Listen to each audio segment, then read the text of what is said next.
Hello, good morning, everyone. My name is Precious Awulo, and I'm your facilitator for web development or web design, right? Okay, so today we'll just be going through like a walkthrough on the coursework which we are going to be doing for web design, basically. All right, so let me just do like a quick run through myself, just like a background on myself. So my name is Precious Awolo, like I said. I'm a software engineer, right? So I've worked with several clients from around the globe. I'm into front end, back end engineering. I also do DevOps engineering, data engineering as well. Understand full stack and many more. Yeah. So it's really nice having you all. Um, okay, let's dive right into the coursework for today. Okay. So just like I said earlier, this class is for web design, and for this class, we'll be going through the modern front-end development with React.js. But we're going to start from the very basics, which is obviously starting with how the internet works, how the web works, right? So this current class, which we are starting, is basically going to be centered on front-end development, right? So once we are done with this, we can move ahead to back-end and check out other things relating to web design as a whole. So this course is going to span for a duration of 12 weeks. And I mean, this class is for everybody, whether you're a beginner, intermediate, or a professional, because it's always good to learn, relearn, and unlearn, right? So the goal of this class is to equip students with solid front-end skills as a working knowledge of React.js. So the language which we'll be focusing on for this class is React.js, right? And the working knowledge of React.js to build real-world web applications. All right. Thank you for having me once again. So let's get started. So before I get started, I mean, it's one thing to let me just drop like a little something. So it's one thing to like write codes, and it's another thing to like build real world web applications which actually solve real world problems. You understand? I mean, we could just be writing codes, and at the end of the day, the codes might be useless or it might not really be like useful to the person you're trying to deliver the codes to, or it might just like be coding for fun. You understand? But what makes you a front end developer, a front end engineer, is for you to be able to like write codes to be able to build real world web applications which actually solve real world problems. Yeah. So before we get started, I mean, feel free to drop your questions if you have any questions in the comment section. Yeah, feel free to introduce yourselves and yeah, things like that. Okay. So we'll be starting with week one, obviously. And for week one, we'll be covering the foundations, which is how the web works. So I mean, most of you might be expecting that, or you might have expected that, okay, we just jump right into front end development or front end engineering or how to start coding. But I mean, we have to like start things the way it should be right from the foundations. I mean, I can say like maybe like 30% or 40% of developers or people who call themselves developers don't really know how the internet works, right? Knowing how the internet works is going to help you understand how the front end interacts with the back end. It's going to help you understand how, when you type in a URL on your mobile phone or on your laptop, for instance, www.google.com, what happens? I mean, to you as a user, the next thing you see is you just see Google's web page pop up. But how does all that happen? I mean, it's not magic. There's something behind it, which is the internet. So let's just dive right into that. But let's go to the topics and what we'll be covering today. So we'll be looking at what is the internet. We're looking at how websites work, the client server model, both HTTP and HTTPS. We'll be looking at domain names, DNS, hosting, deployment, browsers, and developer tools.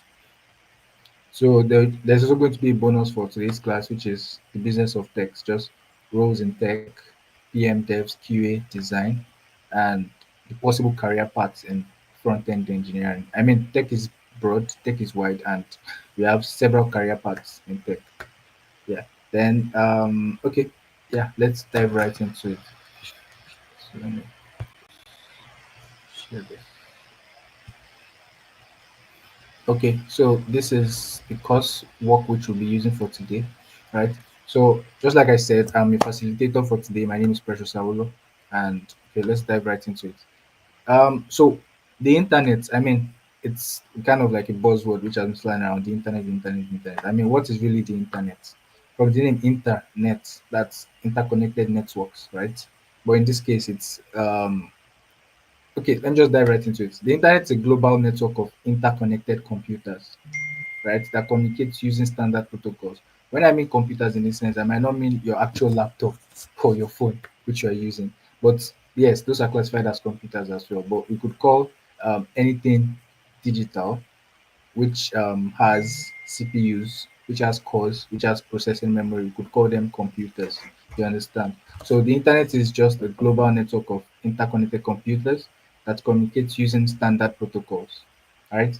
It allows you to visit websites, just like I explained earlier. For instance, if you want to visit google.com, it allows you to send emails, stream videos, and I mean so much more. So now, how does the internet work basically? So let's imagine the internet as a giant highway system, right? Like your normal road.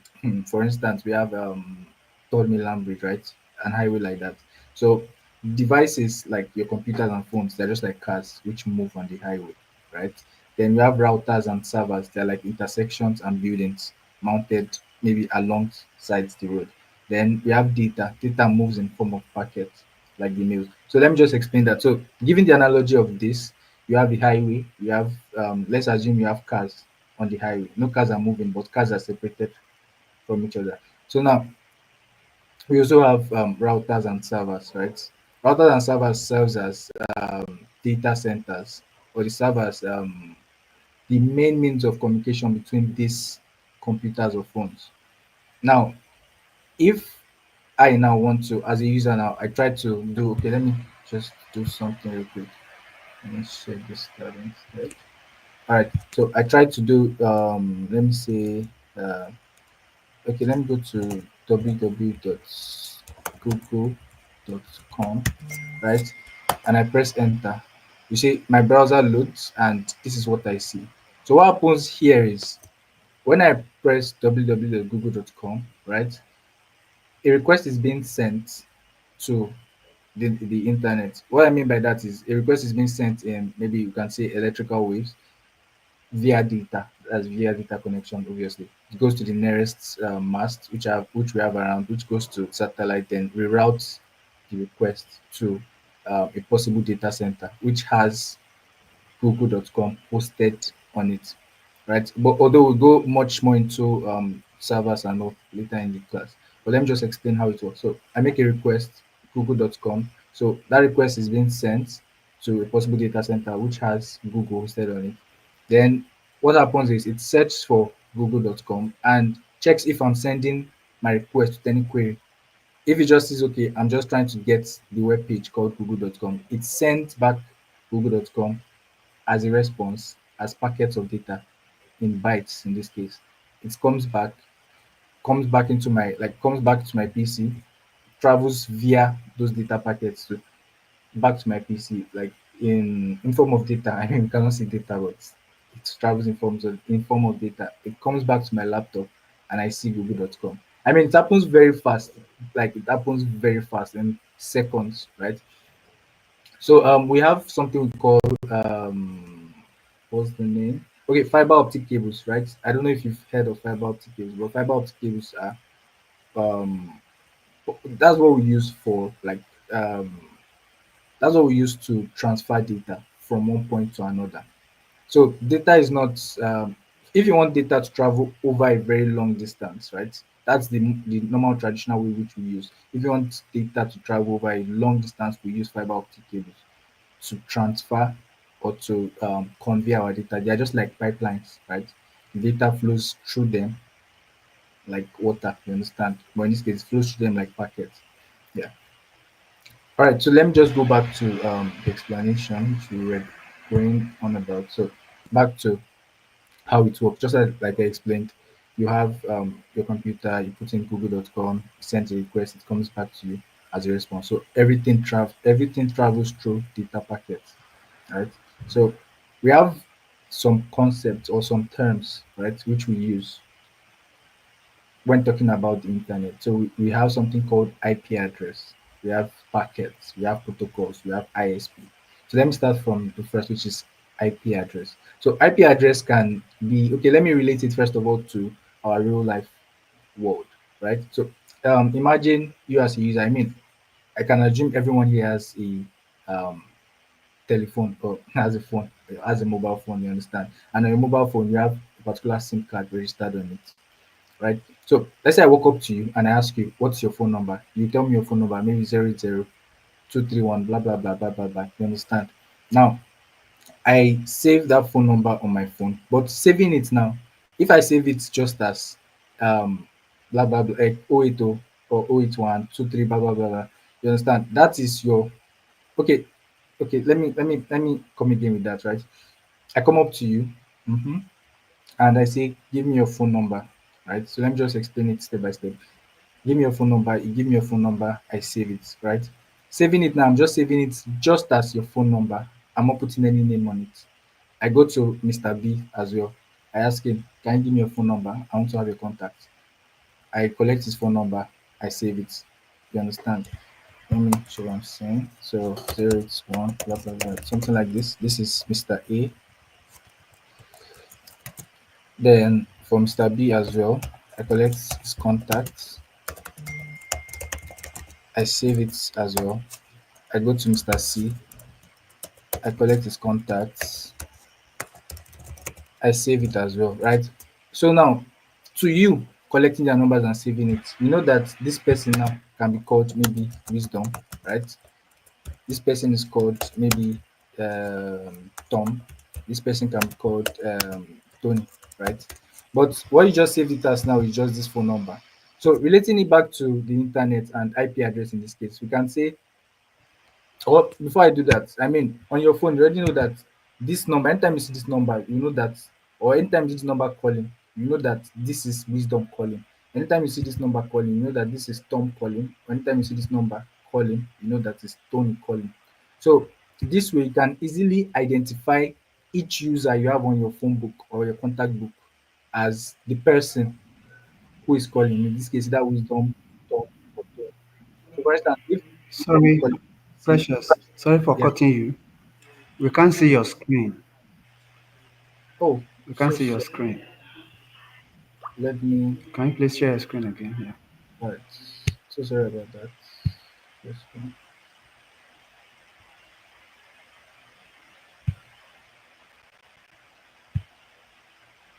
yeah, apologies for that. Apologies for that. Okay, so let me just walk through again. Walk through IP addresses again. Sorry, can you see my screen before I proceed?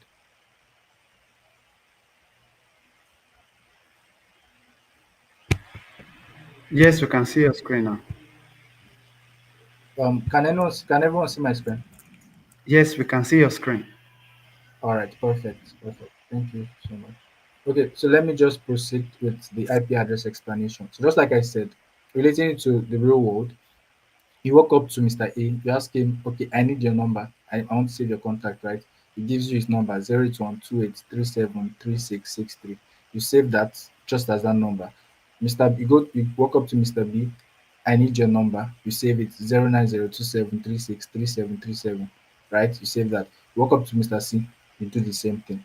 So now, in a case whereby Tom is calling, right? What you see on your phone is 09027363737 calling, and you'll be able to know, okay, yes, this is Tom, right? Let's say you are kind of like a genius and you don't even save it with their name. You just try to cram their numbers and you know, okay, this number belongs to Wisdom, this number belongs to Tom, this number belongs to Tom. You just save it just as a number without any name, right? You can able to uniquely identify the caller who is calling. So when you see 08133, you know that this is Tony calling. If you see 09027, you know that this is Tom calling. If you see 0812883, you know that is Wisdom calling. So I can, as a human who collected their contact and saved it on my phone, I can say, okay, I know who is calling, or I know who I want to call, or I know who I want to communicate with. You understand? So relating it back to the internet, we can call IP addresses IP addresses are similar to numbers, but in this case, IP addresses look like this, something like this. Let's say 127.0.0.1. I mean, this is the basic of all IP addresses, which is actually called local hosts. Let me just local hosts, right? IP addresses are in this form 127.0.0.1. You understand? You can have like IP addresses in different forms. You can have something like 192.89.3 points, maybe 111, something like this. These are called IP addresses. But now relating it to the internet, right? They are unique numbers assigned to devices on the internet. So for instance, my laptop in this case, it has an IP address, right? My mobile phone too, it has an IP address. So now if my mobile phone or my laptop is sending a request, for instance, www.google.com to the internet, right? What happens is the internet uses my IP address to know who I am. It's able to identify my laptop as, okay, this is Precious laptop. Just me making that request, it's able to know that, okay, this is Precious making the request and he wants the web page google.com. So he returns it back to me. You understand? So basically, IP addresses are just unique numbers assigned to every device on the internet, just like your home address. So I'll go on with packets. So packets are small chunks of data that travels across the internet.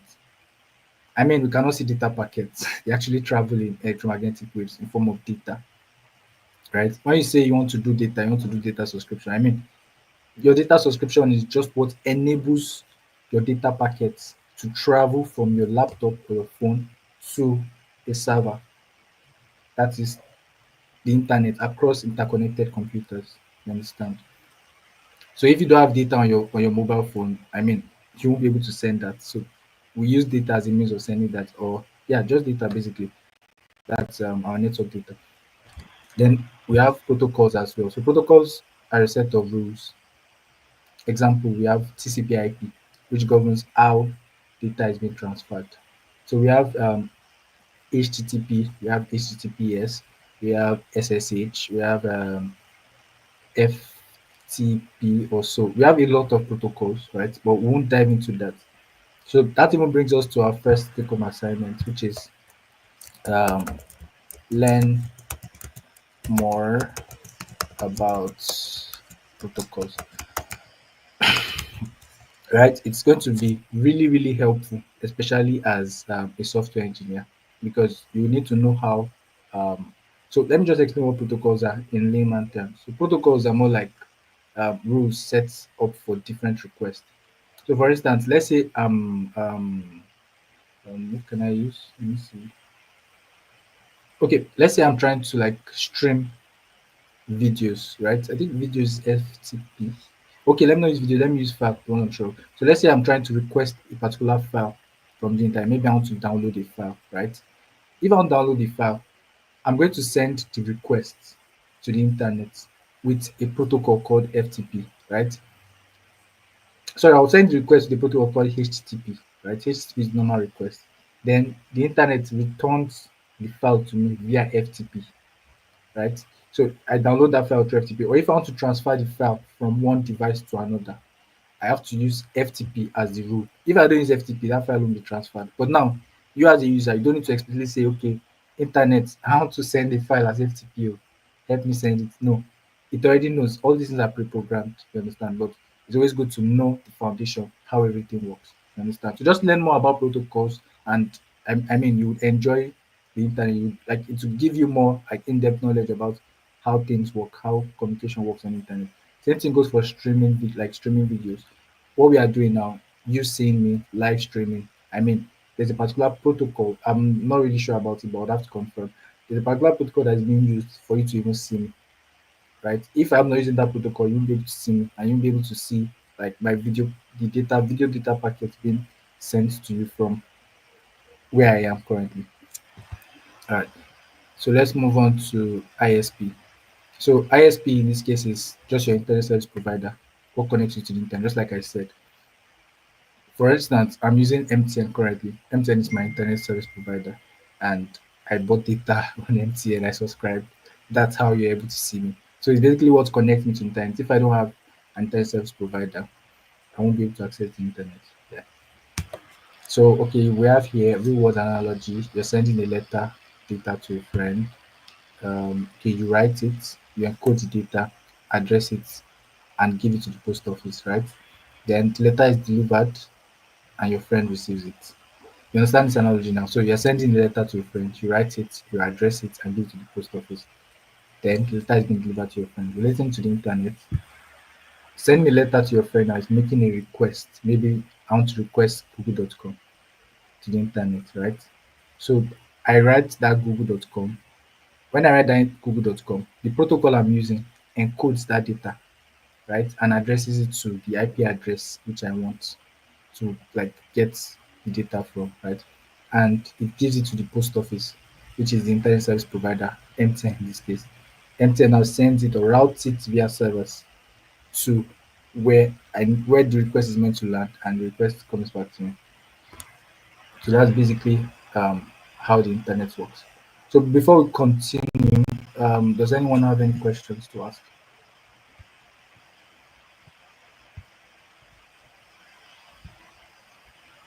Let me just wait for a few seconds before I proceed.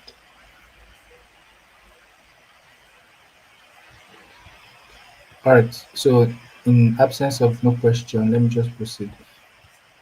Okay. So we've looked at how the internet works. I mean, if you need any clarity, feel free to ask. But don't forget the assignment, the first assignment which I gave, which is to learn more about protocols. Very important. I think I would have to follow up on that for the next class. So looking at the next thing we're going to cover how the website works, right? So a website in this case now, what you're seeing on my screen is a website, right?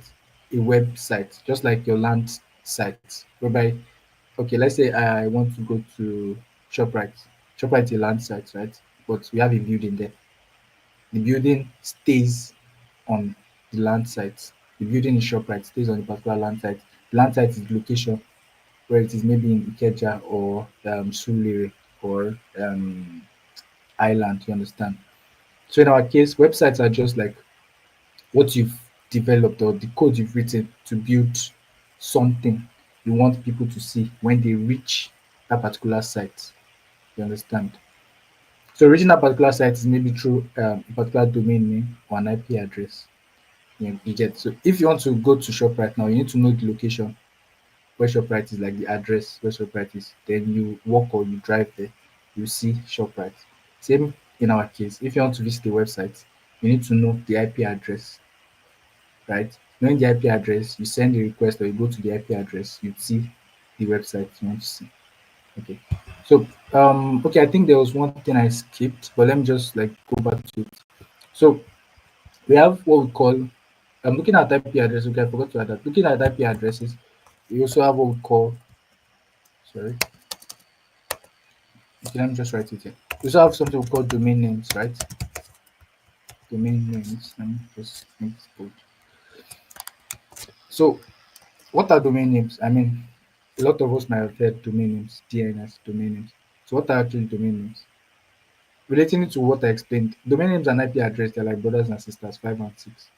So, like I said, relating to real world analogy, you collect Mr. A's number, you just save it. Let's say you're a genius, you cram the number. Collect Mr. B's number, you're a genius, cram it. Collect Mr. C, you're a genius, cram it. But now, let's say you want to collect up to like 100 or 150, 150 people's number. I mean, there's a limit to what you can cram. It's only if you're a computer, obviously, which you're not. So, in order to be able to identify these numbers, you have to save it using their name. You get. So if you enter your phone book, you scroll, you see, okay, I want to call Mr. Sam. You see Mr. Sam, you dial his number. You don't need to start saying, Mr. Sam's number is 080. No, you already know that you've saved Mr. Sam's number as Mr. Sam. So once you see Mr. Sam, you call Mr. Sam. So that name called Mr. Sam is a domain name, right? Which is being assigned to a phone number. But in our case, it's being assigned to an IP address. So domain names are names which are saved on the DNS assigned to a particular IP address. So for instance, let's say this is an IP address, right? And this IP address is called google.com, right? Google.com is the domain name which is stored on the DNS. right? But it's assigned to this IP address. So I mean, normally, if we are all geniuses, what we are meant to be doing if we want to visit any website is we type in the IP address. That's like meant to be the basic principles. But because we are not geniuses, we have to type in the domain name, right? We have to type in the domain name, which is google.com, because we can always remember or cram all IP addresses you get. Because now we have those IP addresses assigned to, so we have domain name assigned to the IP address. So let me just show you something real quick on how to see IP addresses for any website as well. Let me share this tab instead. Let me see which website can I use. Okay, let me use what website can I use? Okay, let me just use Paystack. Nothing's come to my mind now. Okay, so let me click on this. Alright, so if you can see, this is a domain name, right? Called paystack.com. Paystack.com in our case now is the domain name. Hmm? So let me just inspect this. Okay. Oh, you won't be able to see my screen if I'm inspecting. Ouch. All right. But if I inspect my screen using, okay, let me just share my full screen. Just a minute. I'll stop sharing, share my screen, then I'll switch back. So let me stop sharing. Present, share screen, share. Let me go. Share. All right. So, okay. Yeah, my monitor should be showing now. So let me go back to paystack.com. So, okay. Cool. All right. So let me just remove this. So okay, let me inspect. All right. Then I reload the page. Right. So reloading the page. If you maybe know or have a brief knowledge about web development, you know about developer tools on any browser. So what I'm checking currently, what I'm looking at here is called developer tools on Chrome, right? So they have different tabs. You have the element, the console, sources, network. But for this case, we're going to be focusing on network. So now, when I entered paystack.com, right, I sent a request to the server to get the result from paystack.com, which is a website, right? So now making that request, say it's paystack.com. Can you see by my right, paystack.com? So if I click on this, this is the request I made. So I check the headers. The headers is the request which I sent, right, to the server which is hosting paystack.com. But now look at this. The address, the IP address of paystack.com, this is it. 104.188.48 on port 443. So this is the IP address of Paystack. Like this, I already have the IP address of Paystack. Normally, what I'm meant to type on to visit Paystack is 104.18.8.48 on port 443. But I mean, we can't always cram IP addresses, so we know paystack.com. See, I remember the paystack.com, so I can easily visit paystack.com instead of using the IP address here. You understand? We also have other request bodies attached to headers, but we won't go into all this for now. You get, so if I want to access this IP address, I can also access it. But sometimes some websites adds like um I forgot the name, but they add something like sorry, let me see if it's here.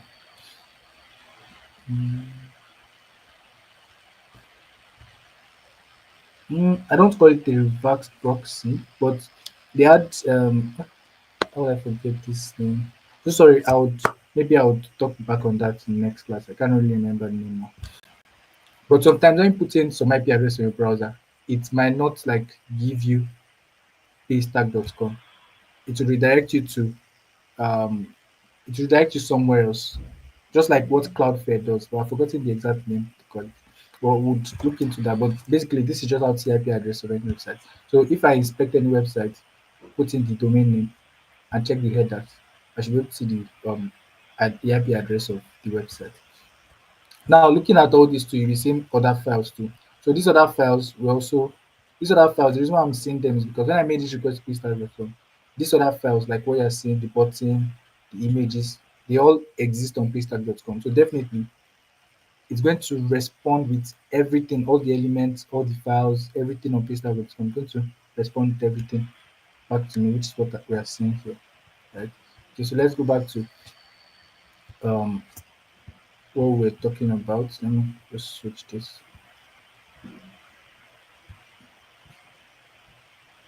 back to.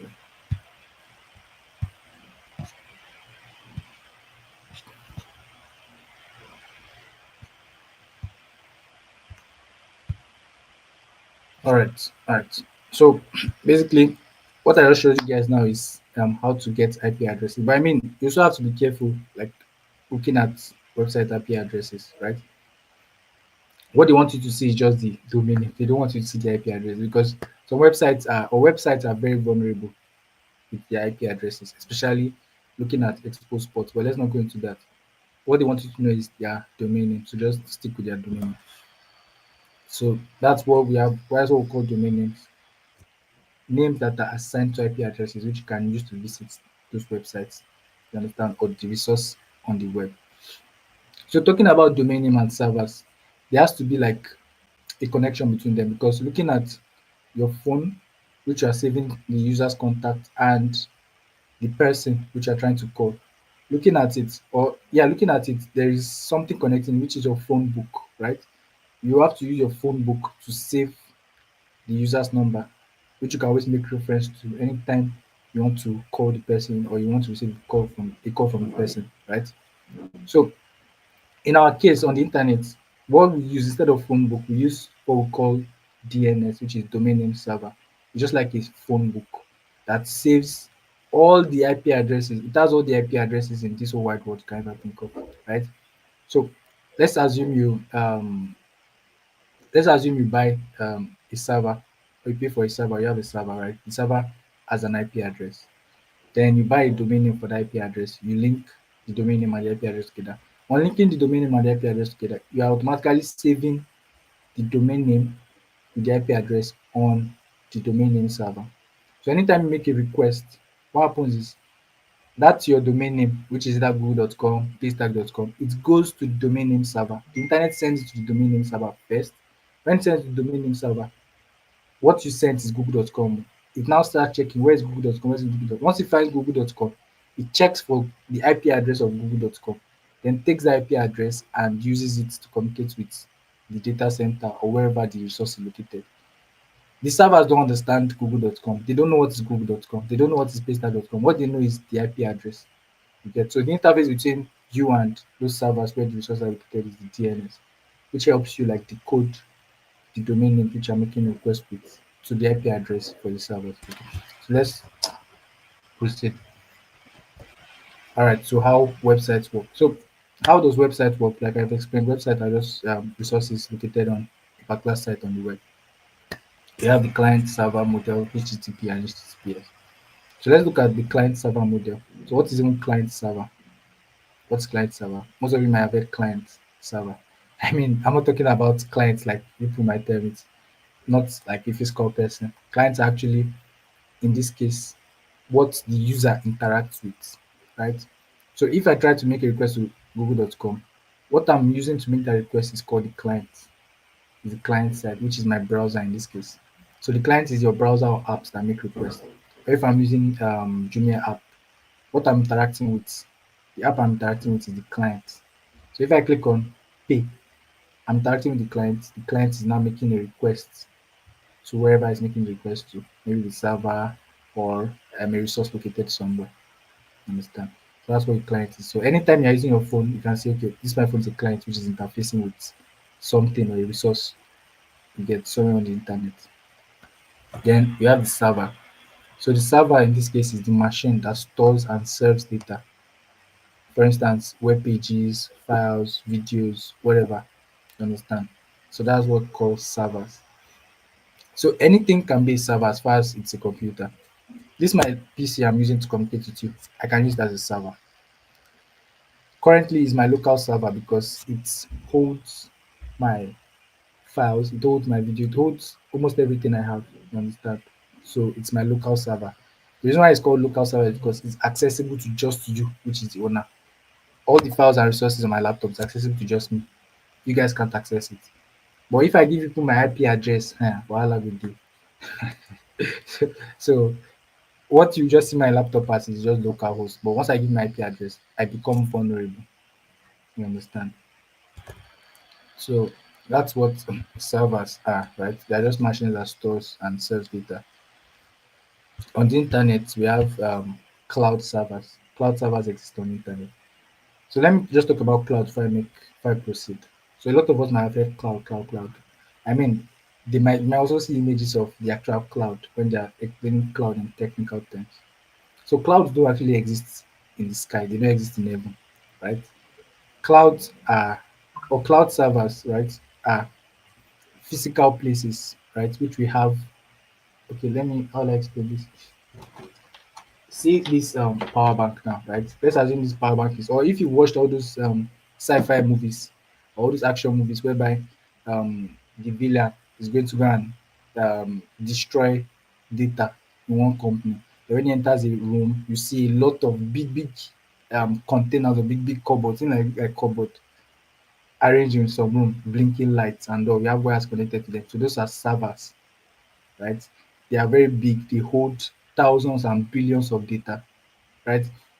So even when I make request to google.com, my request is going to a room like that has all those um big servers, like all those big devices mounted, you understand? My request is going there. So my request gets there, it will now search through those servers, through the hard drive or through the drive of those servers to see the resource I'm requesting for.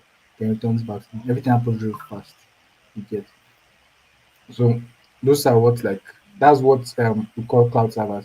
So the reason I call it cloud servers is because you can access them via the internet, right? You don't need to have like a physical hard drive close to you to say, okay, yes, I'm going to host a resource here. Then if I want to access this resource, I have to connect my USB cable. No, that's your local server. But cloud server is a server you can access over the internet, right? No matter wherever it is. But looking at the server itself, the server has to be in a physical place, right? It has to be in a physical place, which is just like the example I gave, like all those action movies and all. So cloud servers are not actually in the cloud; they are not in the heaven. They're actually a physical place of big, like we have big. I won't call them hard drives, right? We have big storage device or big storage systems that stores resources. So look at our example here. You are the client, I'm the client. I make a request, example.com. The server processes it. That big device processes it, search for what I need, and returns it to my home page. It's just like someone who has for Father Christmas or someone who has a big Ghana must go, right? Inside that Ghana must go, we have chocolate, we have biscuits, we have a lot of things. So if I tell the person I want sweets, what the person will do is the person will search for the Ghana inside the Ghana must go for sweets, then give me back sweets. You get. That's the same way it works. I make a request. It searches the server to find what I need or process what I need and returns the response to me. So that's just client server models. The clients always communicate to the server. Although you can have just clients, but in most cases you can really have clients that works alone. So let's look at HTTP versus HTTPS. So HTTP is called hypertext. Sorry. Okay, yes, hypertext transfer protocol, right? That's what we call HTTP. HTTP now is the ground truth. That is like the main thing. Hypertext transfer protocol. It's just the language that browsers and servers use to communicate. So just like I said, I'm making a request through my browser. Now the type browser is very important. You make requests, HTTP requests through your browsers. You can also make other kinds of protocol requests or requests using some specific kind of protocol, but not with your browser. You can make SSH requests. You can make requests using SSH protocols, right? You can make requests using FTP protocols. You get. You can make requests using TCP protocols. But the one which we use on our browser is called HTTP protocols, which is the one which we use to like make requests or browse web pages and things like that. So hypertext transfer protocol is called HTTP. H hyper T as text, second T transfer P protocol. So it's language browsers and servers use to communicate. Then we have HTTPS. HTTPS and HTTP actually the same thing, but what differentiates them is HTTPS is secure while HTTP is not secure. So you notice that although it's in rare cases, if you are not like yes, in rare cases, you might want to visit a site and your browser will tell you that hey, host, this website is not secure.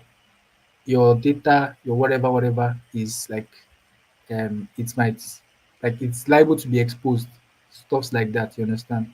I can't think of any um hosted non-secure website for now. If I have visited one to show you guys like how it's going to be.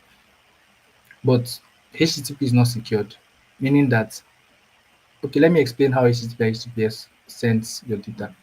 Now, if I'm trying to make a request now to paystack.com and I want to make payments on paystack.com, right?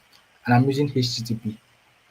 What HTTP will do is HTTP will carry my credit card details, the way you are seeing it with the numbers, my CVV, my password. It will carry everything like this. It just have everything opened. It will carry it and go and meet the server. This is what Precious wants to do. It gives the server, right? It waits for the server to process it. Then the server gives it back the response. It carries the result back like that and comes to give me. Now that is very vulnerable and not secure because while that HTTP request now is carrying those like that data packet which I sent it, we can have interceptors, we can have data sniffers that would collect or check my request from that HTTP protocol which I sent. It's very vulnerable. So what I mean by that is let's assume I'm making a request now to make a payment on Paystack. You know I told you that what connects my client and the server is called an ISP, internet service provider. So it's not as if it's just jump, it's going to pass through things. So while passing through it, let's assume I'm connected on a public Wi-Fi which is available to everyone. That's my credit card details. If I'm using HTTP, it would be sent to that public Wi-Fi, which is my internet service provider in this case. Then whoever that is connected to that internet service provider can see my details. They can see it if they want to see it. You understand? And if they see it, they collect what they need. And my credit card has been leaked that way. You understand? Which is very vulnerable. Before it goes to the server and comes back, I mean, I've already lost my bank account details. So everybody who is connected on that open Wi-Fi, you understand? But now, if I'm using HTTP, what HTTP does is HTTP now HTTPS would collect my credit card details and everything. It would encrypt it like cover it. It would just like encode it. You understand? In a proper standard which can be decrypted by the server, right? It just encrypt everything so that nobody can intercept. Even if they intercept, what they'll be seeing in jargons, they'll be able to. Nobody can decrypt it. You get because it was encrypted with the particular certificate assigned to your IP address or your domain name. So it encrypts it, then sends it to the server. Now, even carrying it, if anybody wants to look at it, they can't see what is there because it's encrypted.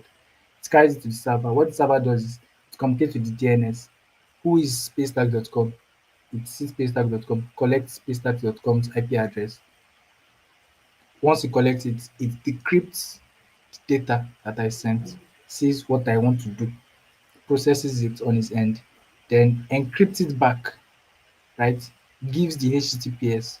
The HTTPS brings back my result to me. So in all cases or always we use HTTPS. So look at what I'm presenting currently. If you say it's HTTPS, right?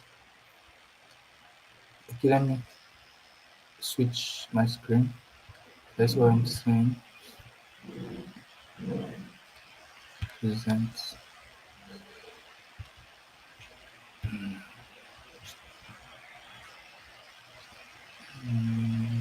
In the,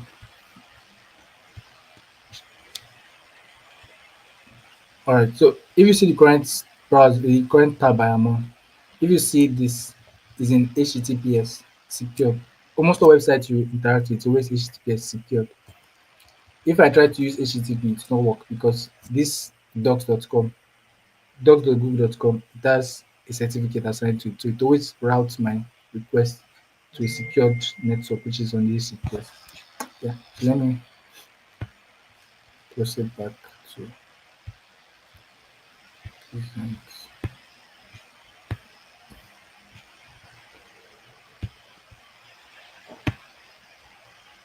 All right. So just like I told you, that's the difference between HTTPS and HTTP and HTTPS. Okay, so I think I would have to round up here. Then we'll continue again in the next class or by next week. So before we go, let me just okay, drop second assignment for us. So the second assignment is make more research about HTTP and HTTPS. So two assignments, research more about protocols, learn more about HTTP and HTTPS, and we'll continue the class by next week. So thank you so much for having me. I see you same time next week. Bye.